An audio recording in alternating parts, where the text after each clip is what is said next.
In the Kremlin, the seat of Russian power, the guards watch over the symbols of a glorious past. The heir of the Soviet Union at the end of the 20th century sees Russia, a destitute country despised and isolated by the Cold War winners.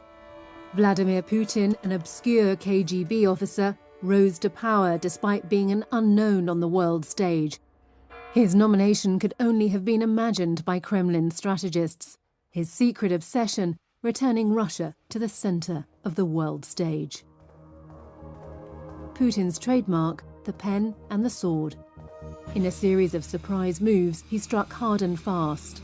Syria, Eastern Europe, Africa, all hunting grounds for Putin's brutal, opportunistic tactical strikes that took a divided West by surprise. The warlord is right to congratulate his troops. Today, Russia is back to stirring up fear, respect, and speculation. Путин реалист, Путин прагматик. Я бы даже не сказал, что Путин идеолог. И Путин, при этом игрок, стратегический игрок. И он делает ставки.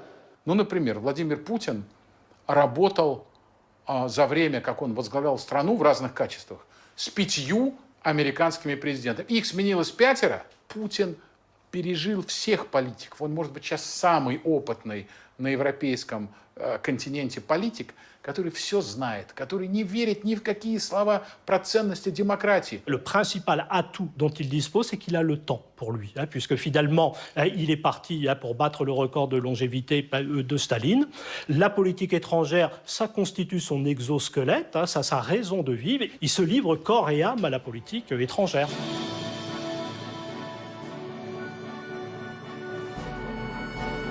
An eternal autocrat in his country, Vladimir Putin made foreign policy into his lethal weapon of choice, a source of national unity and a restored sense of pride. The former Soviet colonel has been rebuilding Russia for 20 years, a goal that sprung from the ashes of a ruined empire. Quand on réfléchit sur Poutine et ses pensées profondes, il ne faut jamais oublier une déclaration très importante. Il disait « Quiconque ne regrette pas l'Union soviétique n'a pas de cœur, mais quiconque veut la reconstituer n'a pas de tête. » Et je crois que c'est assez vrai.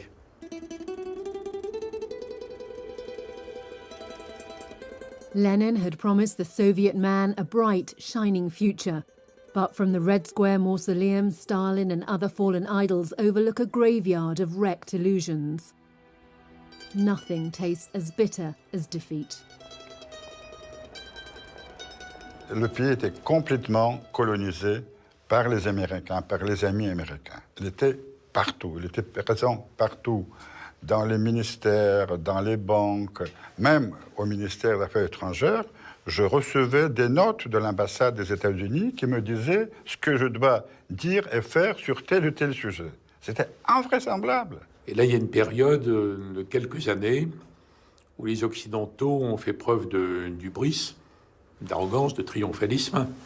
Ils ont vraiment cru qu'après la fin de l'URSS, la Russie était devenue une puissance secondaire qui ne comptait pas, dont on ne devait pas se préoccuper, et qu'elle allait devenir un pays banal, plus ou moins normalisé, mais qui disparaissait du champ de la vraie grande politique.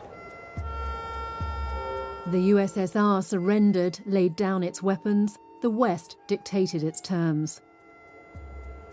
The Kremlin and Ministry of Foreign Affairs were humiliated and shamed with defeat. Это было мнение о том, что когда решался вопрос о объединении Германии, безусловно, были даны на самом высоком уровне обещания о том, что НАТО не будет приближаться к российским границам, оно не будет расширяться в сторону России. Despite the assurances given to Gorbachev, NATO expanded ever eastward. Poland, Hungary, Czechia, Romania, Bulgaria, the Baltics, all aligned with the West. Russia was soon surrounded. It was a betrayal. Для Путина это просто нарушение всяческих договоренностей, которые он до сих пор переживает, безусловно, крайне болезненно.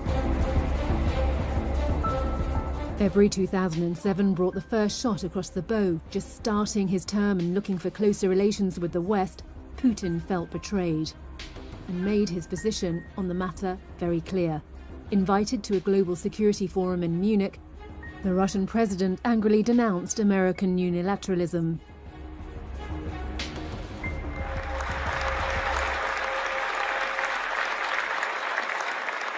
Что же такое однополярный мир? Как бы ни украшали этот термин, он в конечном итоге означает на практике только одно.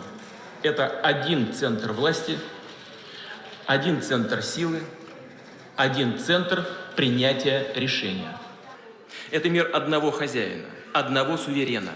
Je pense que c'est juste de situer le point de départ, en tout cas un palier franchi avec ce discours de Munich, où pour la première fois, Vladimir Poutine exprime d'une manière brutale, franche et directe son mécontentement avec le comportement occidental. Мы видим все большее пренебрежение основополагающими принципами международного права. Больше того, отдельные нормы, да по сути чуть ли не вся система права одного государства, прежде всего, конечно, Соединенных Штатов, перешагнула свои национальные границы и, по сути, во всех сферах, и в экономике, и в политике, и в гуманитарной сфере, навязывается другим государствам. Ну, кому это понравится? Kому это понравится? 2007, c'est le retour de la Russie de plein pied dans les affaires du monde en tant que puissance non alignée, indépendante, autonome. La réception de ce discours en Occident a été extrêmement négative. Et quand je dis en Occident, c'est surtout aux États-Unis. Речь Путина в 2007 году прозвучала неожиданным со стороны Москвы объявлением новой холодной войны. To spearhead this new Cold War, Putin, the tactician, chose as his strategist Sergei Lavrov. A president and his Minister of Foreign Affairs, one fighting by posing in front of the cameras, the other by sitting at the negotiating table. A two-headed eagle with one single roadmap, returning Russia to its status as a world superpower. The opportunity for Putin to show his resolve came as early as 2008. His Munich warning falls on deaf ears. NATO pursues its expansion to the Russian borders. A line in the sand is about to be crossed. The Kremlin is unequivocal in its doctrine. Its near-abroad zone is not to be breached. Парадокс взгляда или оценки внешней политики России состоит в том, что в этой оценке присутствует много паранойи, потому что именно в этот период в НАТО начались разговоры о возможном приглашении и включении Грузии и Украины в НАТО. Putin saw the NATO offensive towards Georgia and the Ukraine as a provocative American interference in his backyard. Retaliation was swift. In Georgia's Russian-speaking Abkhazia and South Ossetia regions, latent frozen conflicts just so happened to burst back to life. Moscow laid a trap for Georgia and its American allies. La crise géorgienne de 2008 et la crise ukrainienne de 2014 portent la même signature. C'est les mêmes qui ont tiré les ficelles. Ce sont nos amis de longue date, ce sont les États-Unis. The Georgian Rose Revolution brought young pro-Western politician Mikhail Saakashvili to power. In the presidential palace under George Bush's benevolent gaze, the Georgian president decided to bring order to the provinces where Moscow interfered. Et donc, Saakashvili, en Géorgie, il est persuadé que les Américains vont le soutenir à fond. Voilà. Parce qu'on lui a dit, mais t'inquiète pas. En fait, nous, on est vraiment derrière toi, quoi. Et le président Bush te soutient. The Georgian army thought victory would be easy, but on August the 7th, 2008, Russian tanks entered Georgia. The trap had sprung shut. Following a hit-and-run war, Russia recognized the independence of South Ossetia and Abkhazia. Georgia lost 20% of its territory in one fell swoop. It was the first time the Russian bear emerged from its den since the Soviet Union had disappeared. Он считается у нас хозяином тайги. И он не собирается, и я знаю это точно, куда-то переезжать в другие климатические зоны, ему там неуютно. Но тайги он своей никому не отдаст. Я думаю, что это должно быть понятно. C'est un double message qui est adressé en 2008 par Poutine à ses voisins. Et en particulier à ses voisins qui sont tentés par une alliance ou une entrée dans l'OTAN.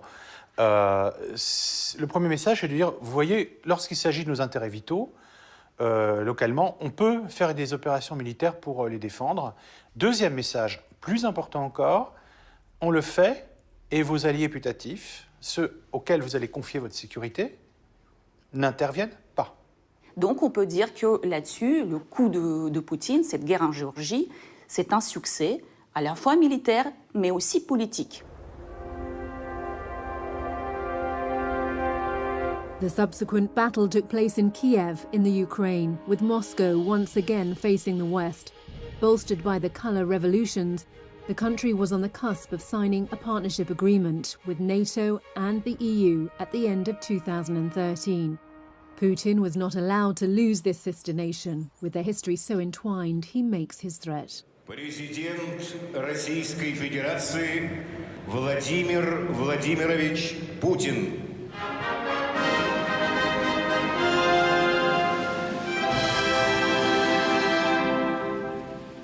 Наши западные партнеры во главе с Соединенными Штатами Америки предпочитают в своей практической политике руководствоваться не международным правом, а правом сильного. И в случае с Украиной наши западные партнеры перешли черту.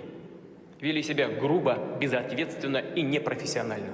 Donc on retombe toujours sur cette même inquiétude et qui aujourd'hui est d'autant plus forte que la Russie se sent elle-même, à tort ou à raison, le régime russe se sent lui-même soumis à une possible menace de tentative, de coup pour remplacer le régime. Je pense que là, le profil KGB de Vladimir Poutine joue à plein, c'est-à-dire la menace extérieure, la menace de subversion, la menace de changement de régime. Ce sont des choses qui, par formation, préoccupent beaucoup l'actuel président russe. Pressured by Moscow, Ukrainian President Yanukovych rejects the EU agreement in February 2014. This stirs up part of his people, who want out from under the Russian yoke. The Maidan Revolution sweeps over Kiev and claims 100 lives. The hunt is on for the men bankrolled by Moscow. Это та красная черта, которая неприемлема с точки зрения Путина, которую он считает, он обозначил уже российско-грузинской войной в 2008 году, но сигнал, который не был воспринят. Since the time of the Tsars, Crimea's port of Sevastopol in southern Ukraine is Russia's sole access to its South Seas, a matter of critical importance to Moscow. From there, through the Turkish Straits, its ships can reach the Tartars base in the eastern Mediterranean and forge a path beyond. Et là, les Russes envisagent un cauchemar, c'est-à-dire la possibilité que cette base de Sébastopol puisse un jour devenir une base de l'OTAN si, finalement, l'Ukraine peut réaliser son projet d'adhésion à l'OTAN.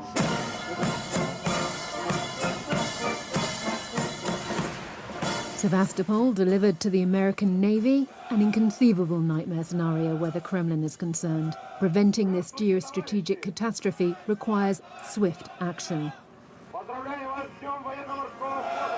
Vladimir Poutine explique lui-même qu'ils étaient 3 ou 4 autour de la table à prendre cette décision sur l'annexion de la Crimée.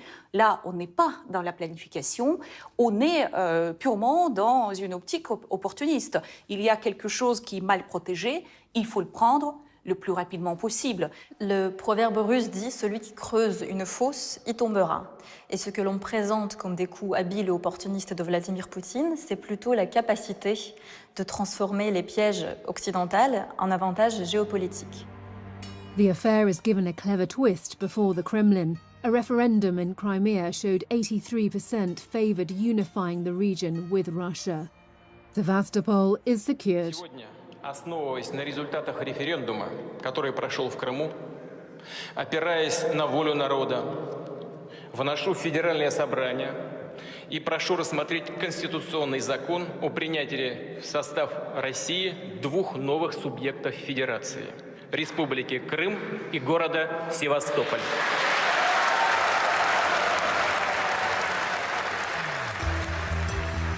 Kiev's allegiance had already swung to the west when Moscow launched its two-pronged attack. Tensions mount in the eastern Russian-speaking Donbass region. The conflict was stoked by Russian operatives. On the Crimean Peninsula, hundreds of plainclothes soldiers appeared out of nowhere, seizing control of Sevastopol.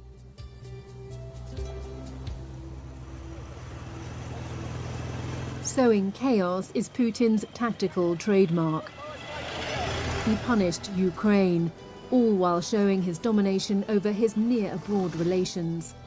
The victor indulged in a triumphant emperor's return from Crimea. C'est pas un plan. Il faut qu'il y ait une erreur quelque part. Un dirigeant qui se trompe, qui va trop loin. Il faut qu'il y ait des groupes, des minorités prêts à se rebeller. Il observe, il regarde, il attend. Et je trouve que dans la Géorgie et dans l'affaire de l'Ukraine, c'est un peu ça dans les deux cas. Poutine saisit les opportunités.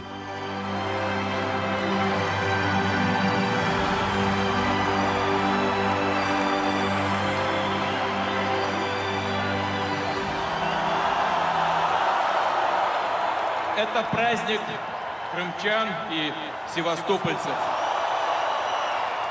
Но это еще и праздник для всей нашей огромной страны. Именно огромной, потому что Россия остается самой большой по территории страной в мире.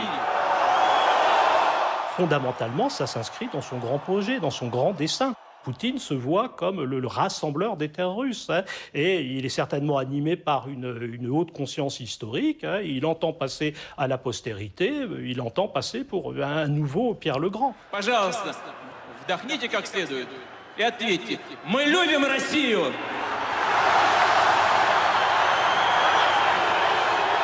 Поздравляю вас с праздником! С днем воссоединения Крыма и Севастополя с Россией! Будьте счастливы! Et la Crimée a été une vraie victoire. D'ailleurs, elle a été fêtée comme une victoire. À Moscou, grand défilé, show sur la place rouge avec chansons, etc. Et ça a même donné lieu à un épisode qu'on a appelé le printemps russe, ou Russkая весна, une espèce de vague de patriotisme un peu triomphaliste.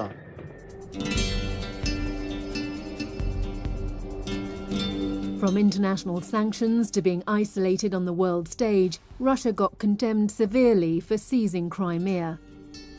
No one was expecting the Kremlin leader to prepare a new attack. With the official pretext of fighting terrorism, a bloody chess match was undertaken in the Syrian desert. Единственно верный путь борьбы с международным терроризмом, а в Сирии и на территории соседних стран с ней бесчинствуют именно банды международных террористов, это действовать на упреждение. Бороться и уничтожать боевиков и террористов на уже захваченных ими территориях. Не ждать, когда они придут в наш дом. Between the Islamist militias, the Free Syrian Army, the Kurdish YPG and Bashar al-Assad's troops, it's impossible to make sense of the Syrian war. Unsure who to support, Western diplomacy plays the moralizing game. US President Barack Obama dithers. Putin's path is clear.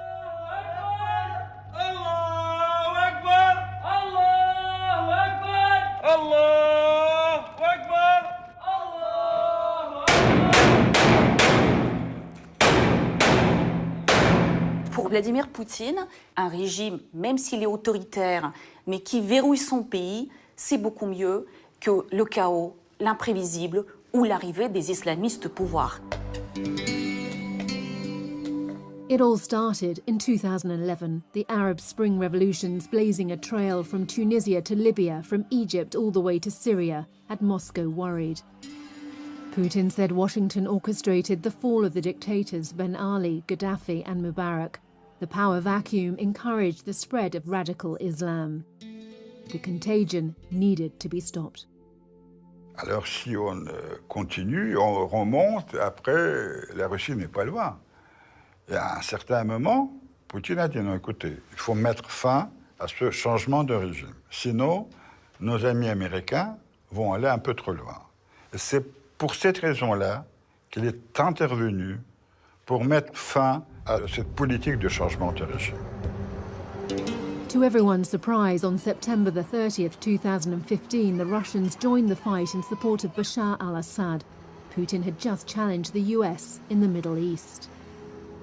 L'opération militaire en Syrie est en effet une surprise. On n'attend pas la Russie là, on ne l'attend pas avec cette force, avec cette performance. C'est la première opération à l'époque post-soviétique où la Russie intervient sur un théâtre d'action au-delà de l'étranger proche. Putin struck from the skies, unleashing a hailstorm of metal and fire, hitting civilians and rebels alike. Moscow hires mercenaries to fight on the ground. Since the Afghanistan debacle, losing Russian soldiers might shock the public. This hybrid war enables discretion instead. Государству выгодно, когда оно посылает гибридные войска, вообще гибридность боевых действий, что на востоке Украины, что в Сирии. Гибридность – это когда государство выполняет свои задачи, но персонально никто за это не отвечает. Visiting Himnim base in Syria, Putin stated Russia's borders end nowhere. To cheaply finance his incursions, the Kremlin leader can count on a mysterious man, Yevgeny Prigozhin. Nicknamed Putin's chef, he made a fortune supplying the Kremlin and army's kitchens. The contract made him a billionaire. Moscow's Novaya Gazeta is a rare investigative newspaper. Despite overwhelming pressure and assassination of 6 journalists, it's been investigating Yevgeny Prigozhin. The oligarch businessman is purportedly also the shadow head of the Wagner Group, a mercenary company defending the Kremlin's interests, who got loaned out to Bashar al-Assad.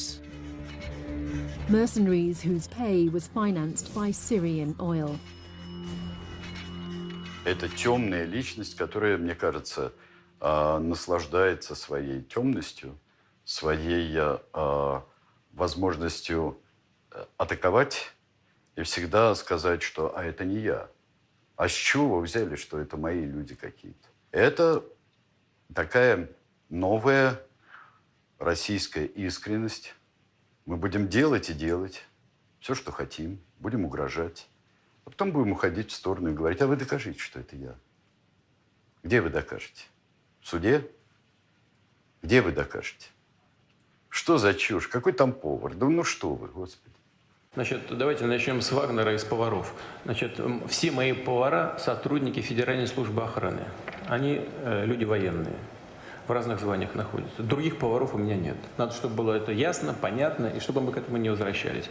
Значит, если вот эта группа Вагнера что-то нарушает, тогда Генеральная прокуратура должна дать правовую оценку. Теперь по поводу присутствия их где-то там за границей. Но если, повторяю еще раз, они не нарушают российского закона, они вправе работать, продавливать свои бизнес-интересы в любой точке планеты. Move along, there's nothing to see here. The Duma authorized the military intervention, but the MPs would rather look the other way. 2 years of combat enabled Putin to consolidate his ally Bashar al-Assad's power when both the US and the EU thought his fate sealed. In parallel, he tactically secured his positions, with the port of Tartus and Himymin air base, ensuring a permanent Russian presence and influence in the Mediterranean. This diplomacy through violence was paired with a Machiavellian partnership with the Turkish, Iranian, Saudi and Israeli local actors. Accompanied by his vassal Bashar al-Assad, Putin descended on Himymin air base, a warlord seeking to celebrate his victory and congratulate his troops. Товарищи, Самое главное для военного человека, и мы с вами это хорошо знаем, это защита своего отечества, своего народа. Здесь созданы и на постоянной основе будут действовать два пункта базирования в Тартусе и здесь, в Мимиме. И если террористы вновь поднимут голову, то мы нанесем им такие удары, которых они пока и не видели.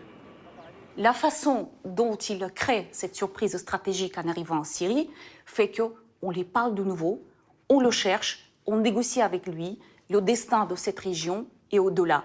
Je me souviens de propos d'un expert très connu en Russie qui avait formulé ça d'une manière brutale en disant « Depuis qu'on bombarde en Syrie, l'Occident nous reparle ». Bismarck said, diplomacy without arms is music without instruments. Among the ruins of a Palmyra taken back from ISIS, Putin orchestrated his victory, a conductor and a warlord alike. A great comms offensive for the new maestro of Middle Eastern diplomacy. C'est vraiment une très grande réussite de Poutine, puisque je me souviens très bien que jamais l'Union soviétique n'a eu autant d'amis au Proche et Moyen-Orient. Elle est devenue un élément incontournable de toute négociation, de tout règlement de paix dans cette région du monde. Shia and Sunni alike hail their Russian partner. From Iran's Hassan Rouhani to Saudi Arabia's Mohammed bin Salman and Israel's Benjamin Netanyahu. Putin earned the respect of the Middle East, a region the US had fully dominated until then. Playing provocation as festivity, he celebrated Christmas and his victory alike in Damascus in December 2020. Sur le plan international, l'intervention de la Russie en Syrie a montré au monde entier qu'il y a dans le monde un leader qui sait prendre ses responsabilités, qui a ses convictions, qui a ses amis, qu'il sait défendre. His success in Syria fueling him, Putin turned his gaze farther out on the Mediterranean. Libya is a sandpit, but one incredibly rich in oil, a unique opportunity to teach the West and the UN a lesson, as Moscow holds them responsible for the chaos in Libya. Но вы также хорошо знаете тех, кто довел до этого состояния. Россия была против использования в Ливии вооруженных сил, и резолюция Совета Безопасности, которая была принята по этому поводу, она запрещала бывшему руководителю Ливии Каддафи применять свою авиацию в отношении оппозиционных сил, вооруженных, кстати говоря.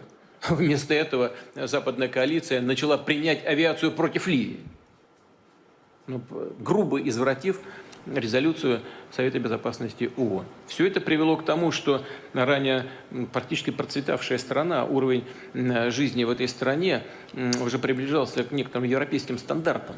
Теперь находится в хаосе, в полном развале, и гражданская война не прекращается. On March 19, 2011, French, British and US planes struck Gaddafi's troops, with the stated aim of protecting the civilian populace. The West still believed it could bring peace. Vous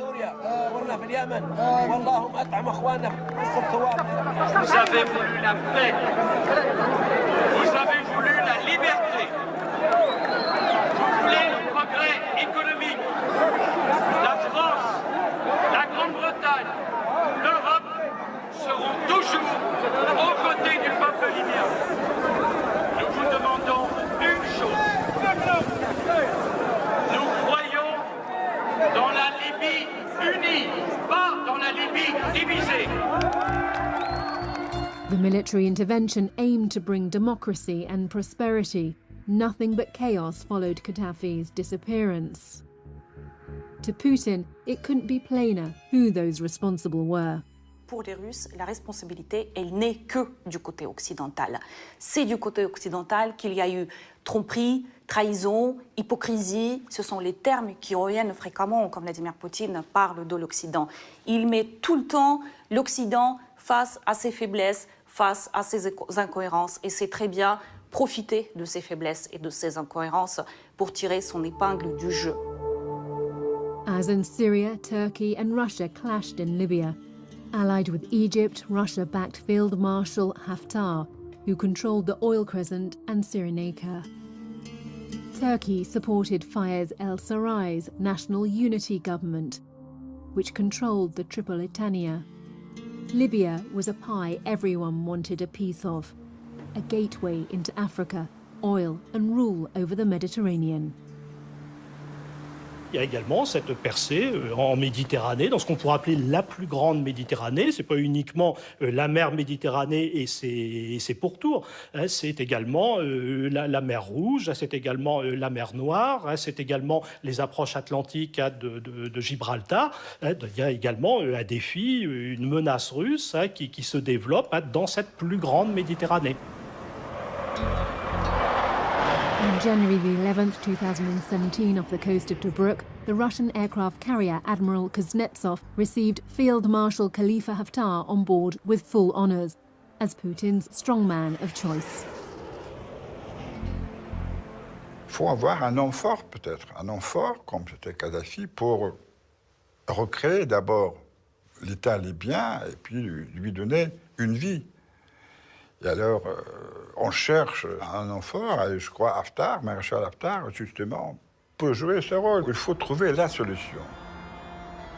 On November the 7th, 2018, a meeting was set up in Moscow between Field Marshal Haftar and Russian Defense Minister Sergei Shoigu. Haftar met the Russian army leaders under the gaze of Evgeny Prigozhin, the alleged godfather of the Wagner mercenary company. This disturbing image has since vanished from all official archives. Ce qu'il faut bien comprendre, c'est que Wagner n'est pas une entreprise comme une autre, puisqu'elle n'a pas d'existence juridique en tant que telle. Wagner, c'est plutôt, je pourrais dire, une franchise dans laquelle on va retrouver énormément de sociétés écrans. On a vraiment une galaxie d'acteurs, une galaxie d'entreprises qui sont toutes reliées à un homme qui est Evgeny Prigozhin, qui lui est vraiment le centre de gravité de toute cette galaxie. In exchange for weapons and increased military support, Haftar would provide oil, sea access and future contracts. A tempting offer.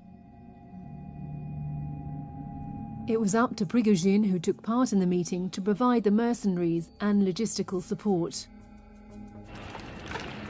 Nearly 2,000 ghost soldiers from Wagner's ranks landed in Libya under Field Marshal Haftar's command.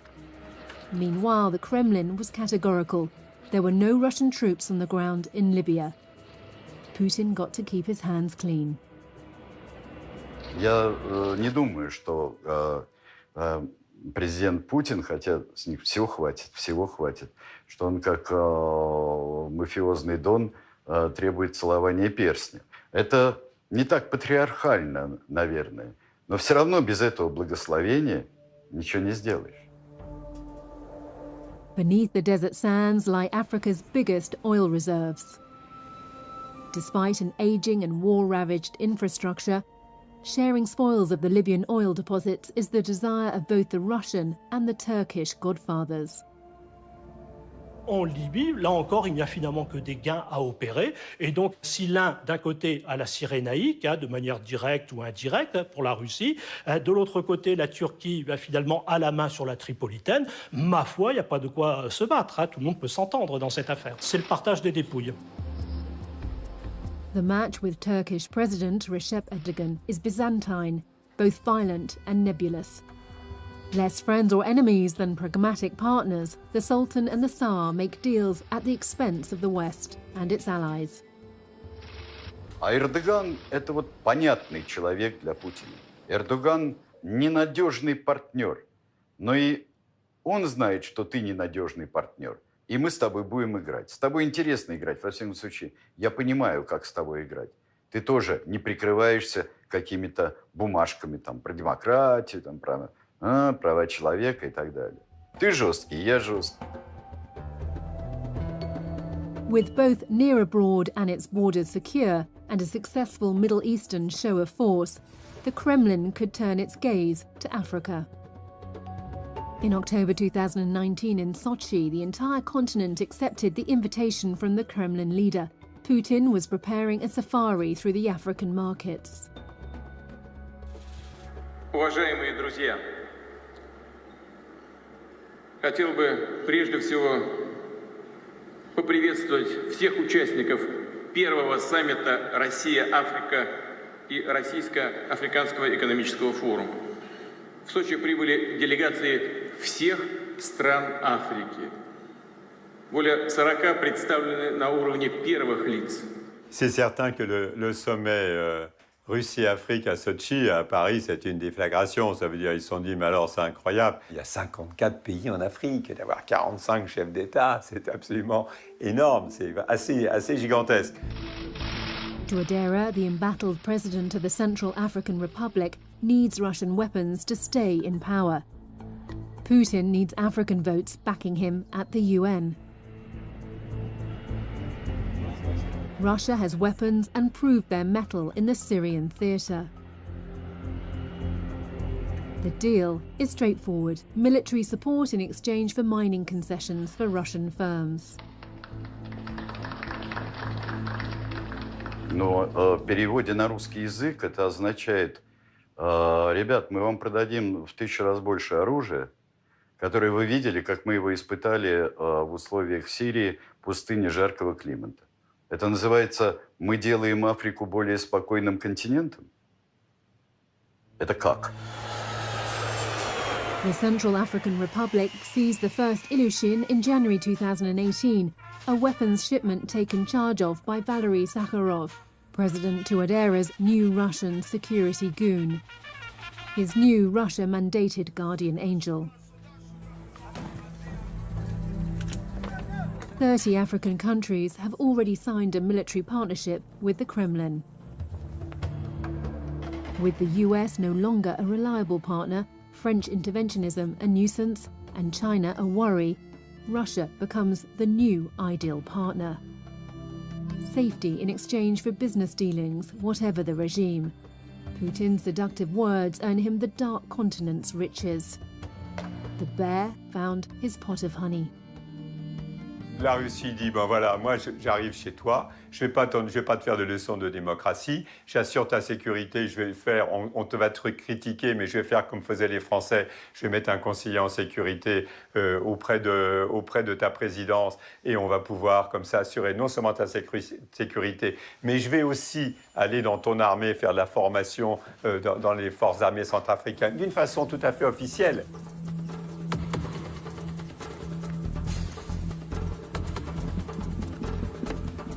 In Bokassa's old palace, away from prying eyes, the clandestine advisor Valery Sakharov and his mercenaries have a twofold mission to fulfill: keep President Touadéra in power while defending Russian interests. Я понял, то есть, во-первых, это был заключен договор между Министерством обороны ЦАРа и Министерством обороны России. То есть, и это как бы являются резервисты. Это не ЧВК, как вы говорите, то есть, как бы, и, там, Вагнер. Это. Но, во-первых, приглашал президент ЦАРа, то есть, как бы, что я могу сказать, то есть, я являюсь лицом, которое приглашено быть советником его, то есть, по безопасности. Поэтому президент пригласил Россию, и Россия пришла. Россия никогда не потребует от тех, кто возглавляет страны, какого-либо отчета, например, в сфере охраны прав человека. Нет, она потребует лояльности и допуска своих предпринимателей на собственные рудники. Мы отлично знаем, что в Африке, что группа Вагнера – это не просто те, кто нанят правительствами различных стран для того, чтобы осуществлять, проводить боевые действия, а группа Вагнера, она еще и охраняет активы, например, того же господина Пригожина. Always making deals, Evgeny Prigozhin got several mining concessions from Bangui for his company Labai Invest in 2018. Even if the gold and diamond deposits are in rebel-held areas, his mercenaries, Wagner men, are there to clear access to the mines. Subject to embargo, the blood diamonds get exported discreetly. The dictator Tordera is protected, Prigozhin gets even richer, and Putin acquires positions in Africa without footing the bill. Everyone wins. Le fait de prendre pied comme ça dans un pays d'Afrique centrale, qui est la zone traditionnelle, on va dire, d'influence géopolitique de la France depuis très longtemps, on ne peut pas ne pas le voir comme un pied de nez à la présence française dans la région ou comme une menace aux intérêts stratégiques de la France dans la région. C'est clair et net. At the end of 2016, French troops on the ground to end the civil war left the country as their mandate ended. A godsend for Zakharov, Prigozhin and their men. The Russian presence vexes the French authorities. Il y a une présence active de la Russie, récente, significative, anti-française. Wagner, c'est des supplétifs. C'est pas vraiment l'armée, c'est des supplétifs qui agissent sous l'autorité d'un monsieur qui s'appelle monsieur Prigozhin. Et s'il m'entend là, au-delà de cette salle, qu'il sache qu'on le connaît bien. Voilà. Если есть слабость у партнера, надо ей воспользоваться. Вот этот соблазн, это искушение двинуться в те зоны, где Россия может поставить свой флаг. In the skies, as on the Bangui walls, the Russian-African friendship is extolled. The Kalashnikovs have won the peace and Moscow has won the hearts. The soft power venture was a success. Financed by Lubai Invest, the Russian mining company, the benevolence of the new Russian Brother Bear is broadcast across all bush hospitals, cinemas and the radio. A fable describes the misadventures of the animals of the savannah, whose crops are plundered by greedy hyenas. L'ours, d'un pays lointain du Nord, qui s'appelle la Russie, et s'est rendu sur les lieux et de son ami. Il ne pouvait pas rester indifférent, parce qu'ils sont amis depuis très longtemps et doivent s'aider l'un l'autre. Ce qu'il y a d'intéressant là-dedans, c'est que c'est pas juste des gens qui viennent piller des ressources naturelles, c'est que derrière, il y a une dramaturgie. Voilà, il y a une histoire à raconter qui est notamment celle de l'ours qui va libérer le peuple centrafricain de l'oppression néocoloniale française, puisque c'est ce narratif-là qui est mis en place. Il faut établir la paix, sinon rien ne pourra aider. Ainsi, les animaux sages se sont réunis pour négocier.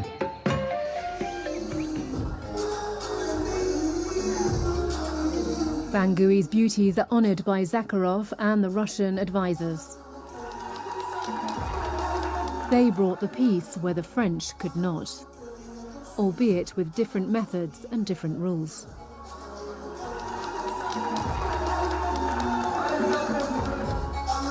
Disons que le fin mot de l'histoire, c'est de dire qu'on peut tous vivre ensemble en paix, sous bien évidemment la supervision et l'œil bienveillant de l'ours. On July 29, 2018, 3 Russian journalists, Kirill Radchenko, Alexander Rastorgev and Orkhan Shemal, were murdered. In Africa, to investigate the dealings of the Wagner Group, the authorities claim they fell victim to highway robbers or rebel gangs. The story is Kremlin-approved. Я считаю, что те наемники во главе, если не ошибаюсь, с господином Захаровым, которые охраняют президента Центральной Африканской Республики, боялись, что проникнут в их тайны, в том, что под видом охраны этого президента или, скажите, диктатора решаются тайные экономические и политические интересы. Именно поэтому погибли наши коллеги. Ваши коллеги, насколько мне известно, приехали в Африку без всякого уведомления местных властей. Они просто не приехали даже не как журналисты, они приехали как туристы. И по имеющимся данным на сегодняшний день покушение совершили какие-то местные группировки. Moscow labels it a mere heinous crime, and the 3 journalists imprudent. Independent investigations point to an ambush carried out by professionals, end of story. In Bangui, parades and cadences take place in Russian.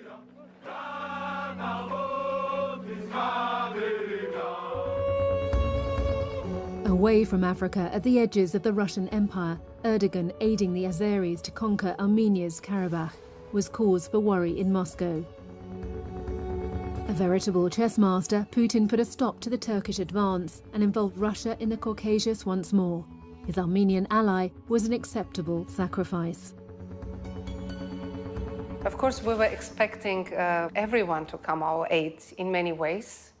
And because we thought that there are many countries who have interests here. And probably Russia more so because it's in Russians' direct influence, this region, and it is geographically also the closest. We always considered Russians to be our friends. They did come. They came a bit late.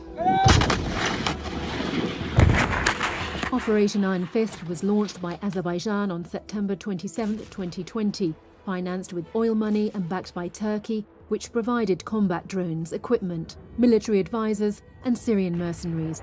The Azeri forces pushed Armenia to capitulate after 45 days.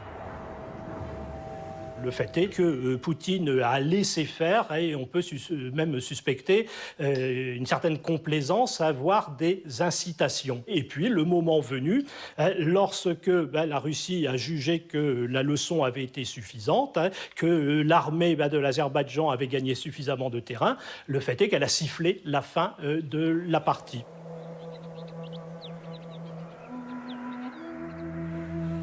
And the end of the match was stark for the Armenians.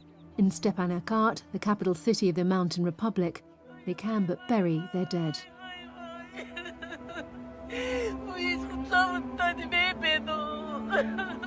Nearly 5,000 victims, a massacred generation. Once part of Azerbaijan, the Nagorno-Karabakh Republic, inhabited by Armenians, declared its independence in 1991 after the USSR fell. Its reconquest had long been a dream in Baku. The Turks and Azeris sought a complete victory that would expel the Armenians from Karabakh, but Putin refereed, forcing a ceasefire and assigned his men. Et donc, ce que l'on constate donc, au terme de cette guerre, c'est que finalement, la Russie a repris le contrôle direct ou indirect du Caucase Sud. 2,000 Russian soldiers, 90 armoured cars and several hundred vehicles enter Karabakh.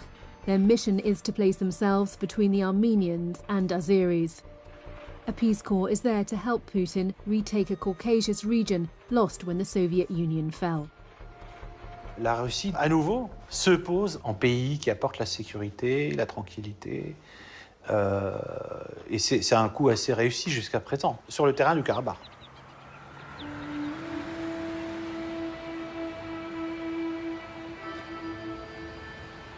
In Stepanakert, the Armenian capital city of Karabakh, the patrolling soldiers wear the Russian uniform and flag. It's an occupation as much as a security force. Azeris and Turks are a deadly enemy here. The message from Moscow is a reassurance. A Russian presence represents peace. Armenian and Azeri forces face each other under Russian watch. This justice of the peace defends its own interests foremost.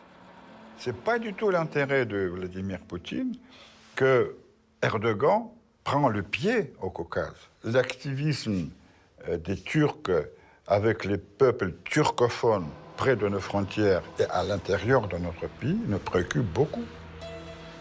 The mood was frosty on January 11, 2021, when Azeri President Ilham Aliyev and Armenian Prime Minister Nikol Pashinyan got summoned to the Kremlin. Alone on the agenda, implementing the ceasefire agreement.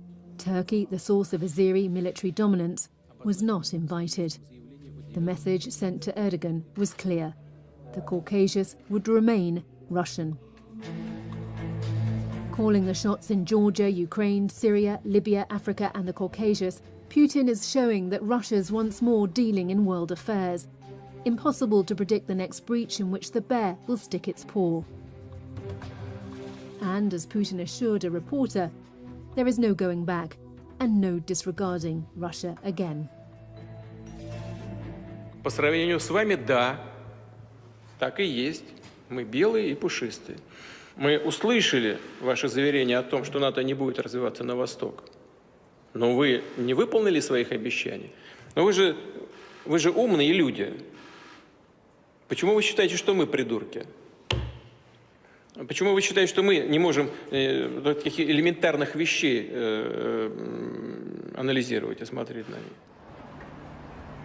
The West's hubris, vanity and contempt reopened Russia's narcissistic wound and ran the risk of starting a new Cold War.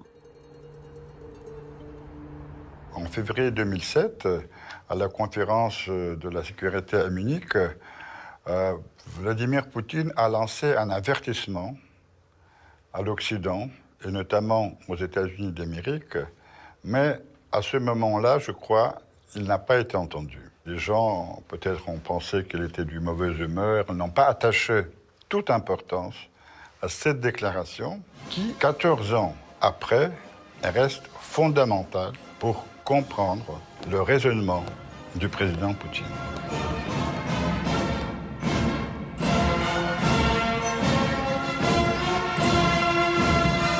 The Great Patriotic War is remembered as a victory, sacred and celebrated by the entire country together.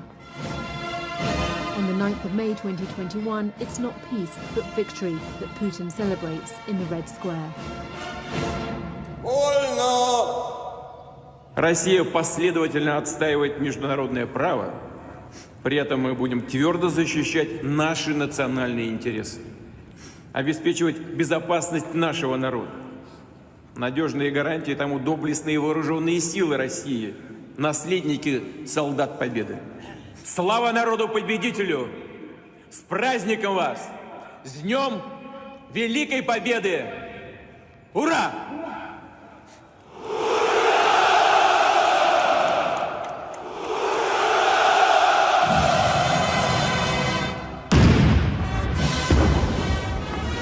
Он ведет себя как лидер, тот лидер, которым он, видимо, был в детстве, как написано в многих мемуарах о нем, лидер во дворе, где нужно было быть очень убедительным, чтобы тебя не побили. И вот эти качества он пронес на политический Олимп. Запад стал бояться Путина. Он не боится российской экономики. Это важнейший парадокс. Российская экономика небольшая по сравнению с экономиками Германии, Америки или коллективной экономикой Евросоюза. Но они все вместе, все равно побаиваются Владимира Путина. Вы этого добились, молодцы.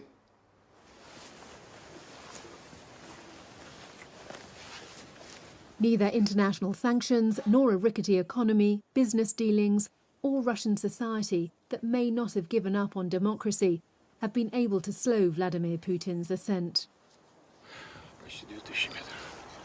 Deep in the taiga, the Russian bear that never should have been woken or scorned is back in the ring for good. Aujourd'hui, l'Occident, avant d'entreprendre une action, je pense qu'il regarde en arrière, derrière l'épaule, pour savoir où est Vladimir Poutine et qu'est-ce qu'il va faire, comment il va réagir.